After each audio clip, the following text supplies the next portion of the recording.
Well, Dean, that was probably one of the most incredible games of basketball we've seen this NBL26 season. I know you sit on the other side from the loss perspective tonight, but positive-wise, what did you take out of tonight's game for Melbourne's performance? First positives, we got a stop and gave ourselves a chance to win the game in regular time. Down 11 at the half, and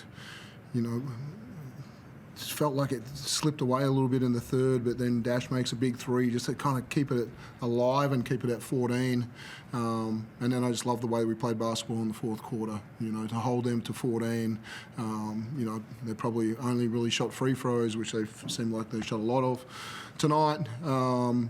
But yeah, overtime, they were a little bit better than us in overtime. So, what do I take as positives? I take our commitment to get second shots tonight, the way that we crashed offensive boards, the way that we dove on the floor, just the general winning plays that we made tonight with effort was been so much better than the last two games. In that final term particularly, Finn Delaney was really important for you, had 9 points in the final term, really drove the team. Was that really pleasing to see Finn step up the way that he did tonight, even though we know that he's capable of that?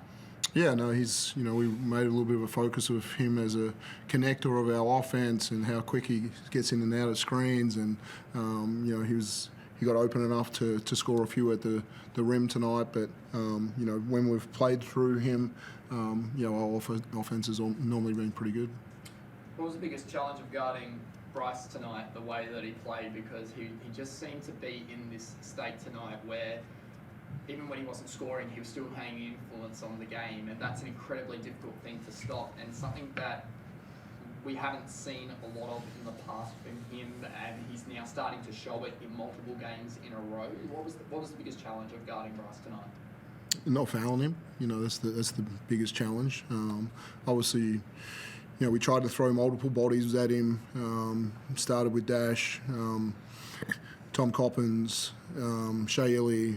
Obviously, Shea was still limited in how much he could play, so you'd love to see him play him a little bit more as we go through the season. But you're right. He's playing at a really high level.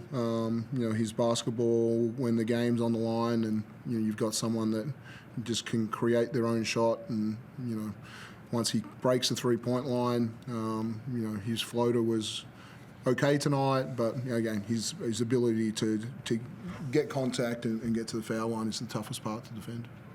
In the games you've been in this season, where does that rate in terms of the pressure and the intensity and it's 1 versus 2 tonight, obviously, but really in terms of the pressure and intensity, where's that rate in relation to the rest of the season?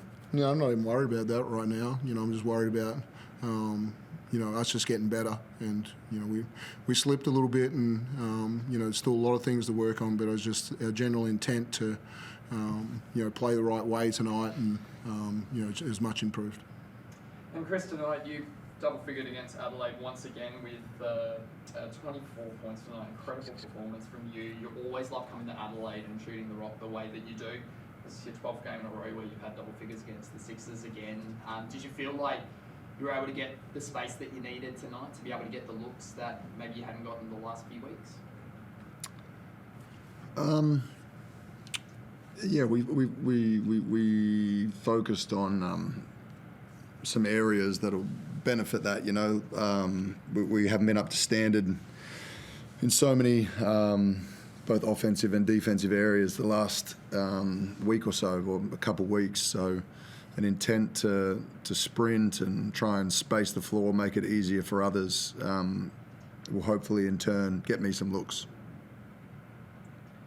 Chris, also in the game, had a really interesting situation with you and DJ Vasiljevic both picking up technical fouls. Could you walk us through that moment of what that was about? No. If DJ comes in here, I'm sure he'll like to chat on it more. In the first half, you guys did defend the pick and roll the best. What did you pick up in the second half? What adjustments did you make to negate that?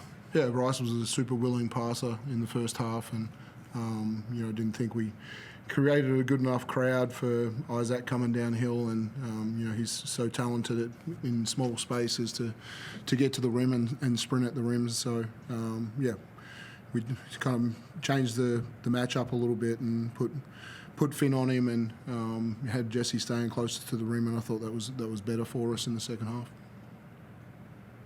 Dean, just to give us a coaching perspective, in a game like this where it's 1v2 and it's likely that both teams will most likely be crossing paths in the finals, is there adjustments that you hold back in a game like this, knowing that you might want to keep them for the back pocket, or that kind of thing doesn't come into it as part of the season?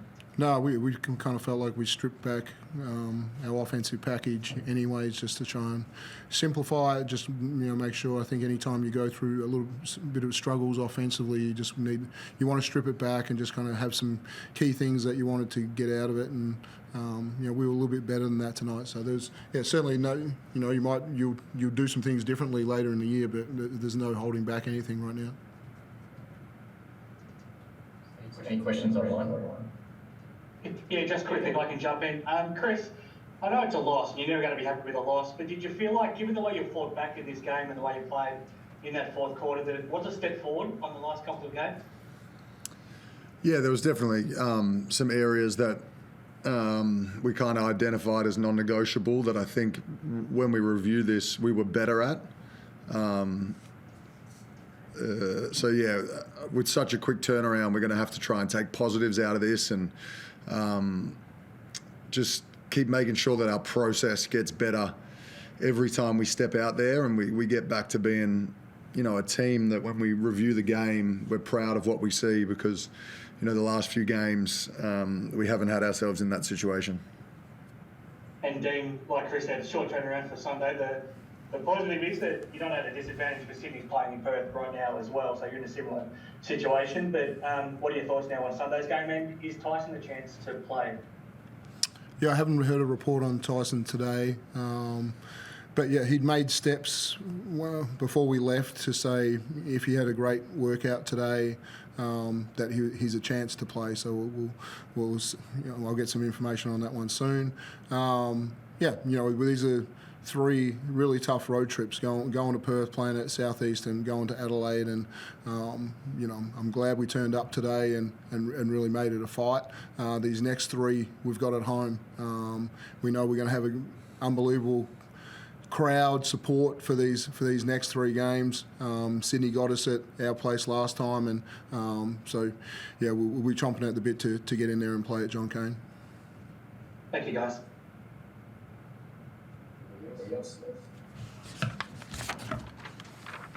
Cheers. Thanks, guys. Thank you. You go.